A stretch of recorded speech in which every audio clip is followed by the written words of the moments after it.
जैसे कि किशन वर्मा जी, गीता भारद्वाज जी, दीपिका मुस्कान, कृतिका तनवर जी, कुमार साहिल। अच्छा, कुमार साहिल भी। हाँ जी। जो बंदा 30 रुपए लेके गया हो तो सोचो उसके लिए 75,000, तो मतलब मेरे लिए तो करोड़ों के बराबर था। और साथ में ट्रॉफी। 2009 की बात है। 9 की बात। The Himachali Podcast. Voice of Himalayas. हाँ जी भाई, वॉइस ऑफ हिमालय तो एक टर्निंग पॉइंट है मेरी लाइफ का, कि उसके बाद से मेरी ज़िंदगी में फिर क्या क्या चला।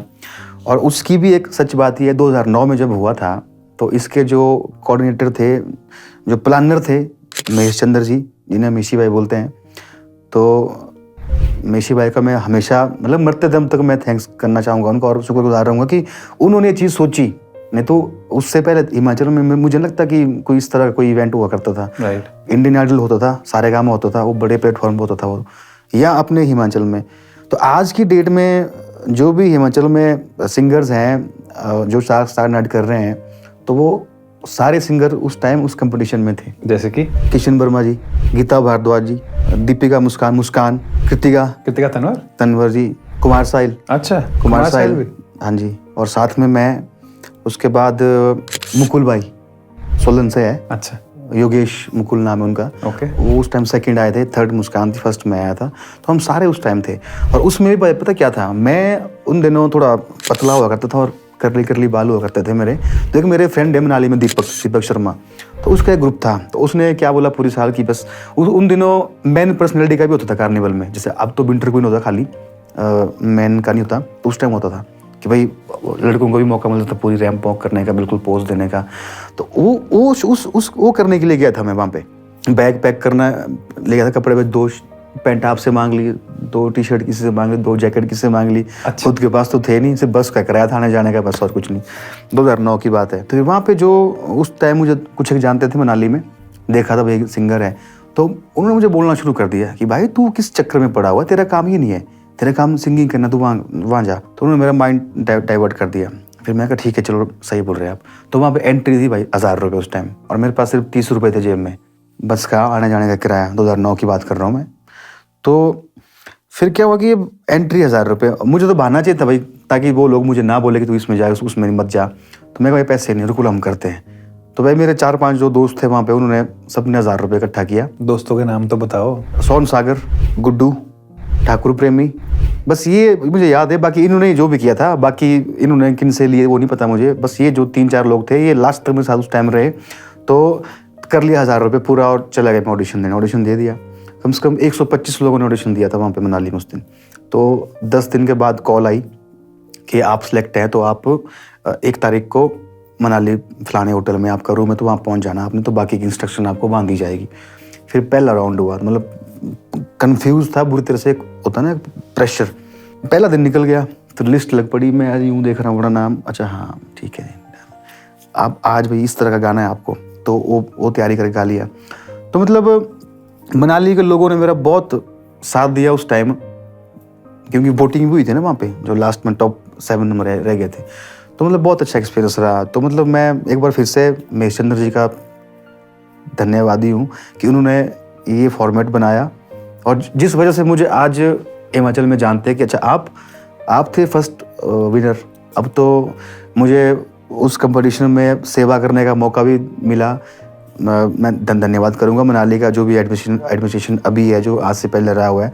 तो भाई मैं एज ए जज उसमें आज की डेट में मैं अपना काम कर रहा हूँ। तो बहुत अच्छे सिंगर आते हैं, तो मतलब एक उनकी एक कनेक्टिविटी मेरे साथ ये होती है कि एक ये चीज़ होती है कि ये जो बंदा सामने हमारा जज बैठा हुआ है, तो ये भी हमारे तरह किसी दिन मतलब कि इसमें आया था, कंपटीशन में आया था। एक उनको विश्वास है मुझ पे। महेश चंद्र जी हैं जी, इनके बारे में पता, ये क्या करते हैं? म्यूजिक फील्ड से मतलब बहुत पुराने जुड़े हुए हैं। तो शायद राजेंद्राचार्य जी ने आपको बात नहीं बताई होगी, ये मुझे लगता है कि ये साथ ही बॉम्बे गए थे जब ये स्कूल में शायद पढ़ते हुए कॉलेज में थे। ये साथ, जहाँ तक मुझे धुंधला सा पता है, मुझे सुनी कई बात, ये साथ में बॉम्बे गए थे। ओके। ये स्टूडियो का जो भी उस टाइम था, मुझे याद नहीं आ रहा, सॉरी, अगर बताया भी होगा। हाँ। और मेशी भाई का स्टूडियो उन्होंने मनाली में निकाला, जॉनी भाई ने कुल्लू में निकाला। पहले मनाली में था, फिर कुल्लू में, फिर मेशी भाई ने धीरे धीरे बंद कर दिया मेशी भाई ने स्टूडियो अपना। तो वो बहुत अच्छे बेस गिटारिस्ट हैं। ओके। एक बात शेयर करना चाहता था मैं लास्ट में जब रिजल्ट निकला ना तो उल्टा शुरू करते हैं ना जो एंकर था, पहले थर्ड कौन है, फिर पता क्या सच बताऊं तो मतलब मैंने थर्ड तक की उम्मीद रखी थी भाई चलो इतना, जैसे फिर थर्ड फिर मुस्कान का नाम आया तो दिल ही टूट गया। मैं कहा बस अब हो गया मैं कहा फिर मैं सुबह की प्लानिंग करने लग पड़ा था माइंड में ऑन स्टेज, सुबह बस पकड़ने तो घर निकलना। फिर दूसरा आ गया जी, फिर मुकुल भाई उसका नाम आ गया। मैं कहा अब आने दो, मैं कहा जो भी, मैं कहा मेरा जो मैंने सोचा था मैं कहा वो तो खत्म हो गया अब। तो जैसे फर्स्ट का नाम आया और उतने से जिनके मैंने आप नाम बताए जिन्होंने एंट्री के लिए मुझे मेरी दोस्तों ने उन्होंने ऐसा शोर किया पीछे से कि बस क्या ही हो, फिर मेरे को कर रहे इशारा भी तेरा नाम आ रहा है। मेरे को अजीब ही हो गया ना भाई एकदम से, मतलब कि जो चीज़ सोची नहीं थी वो भी होगी। तो मतलब सब देख रहे हैं मेरे तरफ व्यू ना, और मेरे को यकीन नहीं हो रहा। और आगे से पब्लिक शोर, सीटियाँ, ये वो लाइटिंग, मतलब कि थोड़ा जग घूमिया हो गया उस टाइम थोड़ा सा। क्या बात। तो फिर एंकर ने बोला कि जी आप एक कंपटीशन जीत गए तो मुबारक हो, आप पहले वो बने तो कुछ बोलना चाहेंगे। तो फिर मेरे मुंह से एक ही बात निकली, मैं एक शख्स को बुलाना चाहूँगा स्टेज पे, मैं कहा जिसकी वजह से मैं कहा आप मुझे अभी ये ट्रॉफी दे रहे हैं और आप लोग देख पा रहे हैं कि मैं विनर हूँ। और कौन? मैं कहा वेलकम मिस्टर सोन सागर, कि मैं कहा उसको बुलाऊँ।